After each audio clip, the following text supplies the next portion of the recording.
Estamos na semana entre o Natal e o Ano Novo, um período do ano em que tradicionalmente pouca coisa acontece. Mas isso não importa em uma era de narrativas que valem mais que acontecimentos de enorme manipulação das massas. Por isso, o filme Não Olhe para Cima, que chegou à Netflix nessa sexta, é incrivelmente oportuno. O atual momento histórico será lembrado pela crise sanitária da Covid-19, que, em algum momento, finalmente, será debelada de vez, mas também ficará como aquele em que uma parcela da humanidade deliberadamente desconectou-se do real para abraçar fantasias confortáveis, mesmo as bizarras.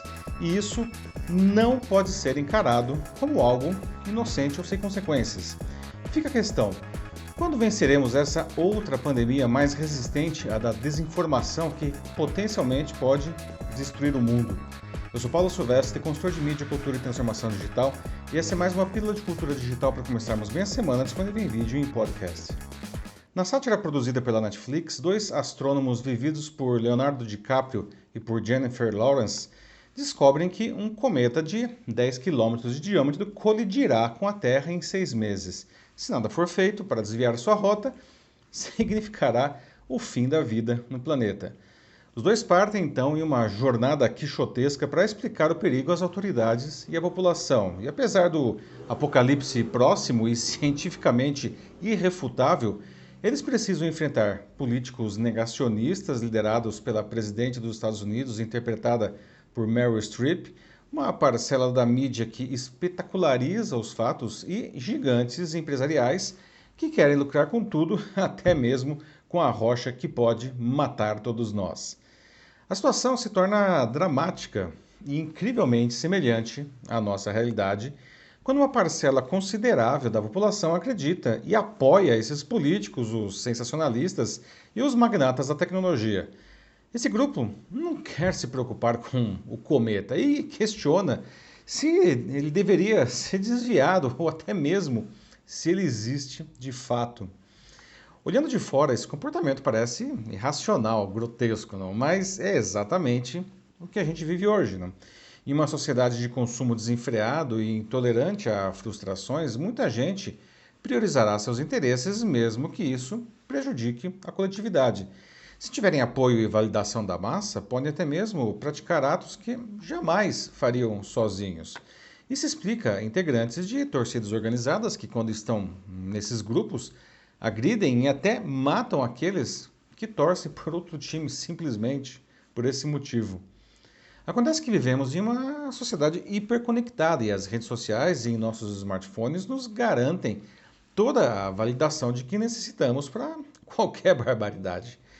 Precisamos apenas de lideranças que nos indiquem o caminho mais confortável, mesmo que seja o caminho do abatedouro.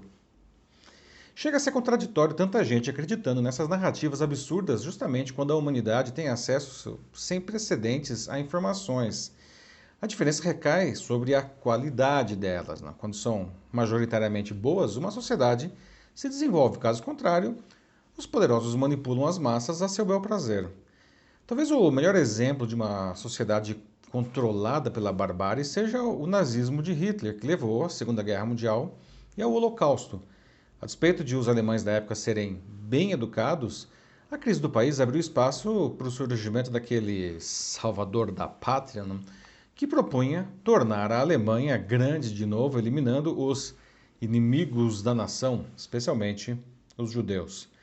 Para isso, uma de suas primeiras ações foi destruir a imprensa livre para que construísse uma narrativa sem oposição às suas ideias. E assim os alemães embarcaram naquela loucura. Não? Isso parece uma coisa chocante, não? Mas ela é vista também em uma outra obra lançada na semana passada, a série Passaporte para a Liberdade, uma coprodução da Globo e da Sony Pictures, estrelada por Sophie Charlotte, Rodrigo Lombardi e Peter Ketneth. E ao contrário do filme da Netflix, a loucura nazista realmente aconteceu. Dessa forma, eu fico preocupado quando vejo que os ingredientes sociais vistos nessas obras crescem de verdade em nossa sociedade. Muita gente nega a pandemia, talvez por ela ter matado apenas 5 milhões e meio de pessoas, o que não dá nem 0,1% da população global. Mas esses provavelmente negariam também um cometa que poderia matar os 7,8 bilhões de seres humanos. Não se trata de escala, e sim em acreditar na narrativa mais conveniente. E é isso que torna o filme Não Olhe para Cima tão perturbador. Vejam só, entre 1918 e 1920, a gripe espanhola matou algo como 50 milhões, que dá 2,8% de uma população global de 1,8 bilhão naquela época. A situação da pandemia de Covid-19 só não foi tão dramática porque agora temos uma ciência muito melhor, mas também acesso a informações de qualidade que se contrapõem ao negacionismo. E ela só não é melhor porque grupos de poder não se envergonham em atrapalhar ambos, tanto a ciência quanto a informação, o jornalismo, para atingir seus interesses mesquinhos, mesmo às custas de milhões de vidas. Muitas mazelas no mundo, como a fome, a ignorância, as doenças, são mantidas para que esses grupos atinjam ou se mantenham no poder. Elas sempre existiram, mas as camadas mais abastadas compram a sua, digamos, fuga desses males.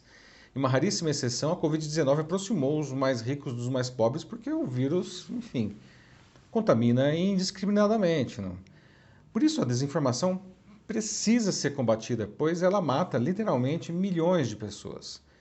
No ano que vem teremos uma prova de fogo no Brasil com eleições que prometem ser as mais sujas da história, dominadas pela desinformação e pelo meio digital usado de maneira irresponsável.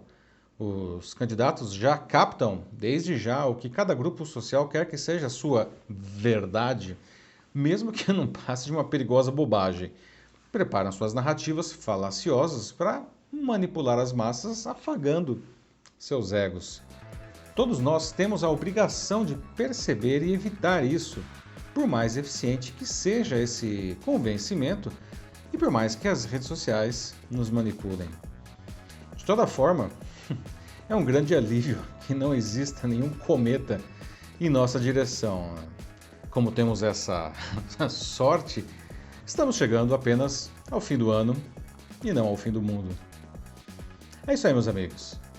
Bom, você se sente preparado para 2022? Consegue se posicionar no meio digital pessoal ou profissionalmente? Consegue escapar dessa manipulação cada vez mais intensa? Se precisa de ajuda em qualquer um desses pontos, mande uma mensagem para mim, será um prazer ajudar você.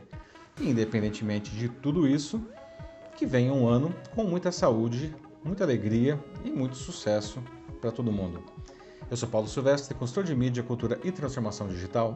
Um fraternal abraço. Tchau.